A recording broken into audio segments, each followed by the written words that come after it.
Patayin sa firing squad ang mga nangungurakot sa gobyerno. Yan ang panukala ng isang mambabatas para raw matuldukan na ang korupsyon sa bansa. Nasa frontline ng balitang yan, si Marian Enriquez.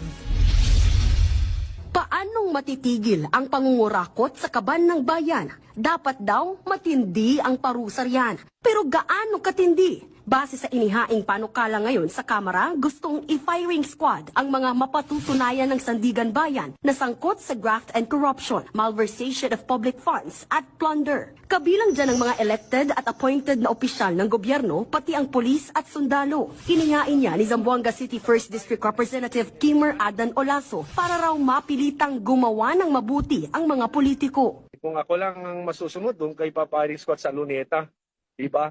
Para makita ng taong bayan kung sino yung gumagawa ng kalokohan. Sa ilalim ng panukala may safeguards para masiguro ang due process. Dapat katigan ng Korte Suprema ang conviction ng opisyal. Kailangan ding dumaan ito sa mandatory automatic review process alinsunod sa konstitusyon at dapat na apila ng akusado ang kaso. Ngayon pa lang humihingi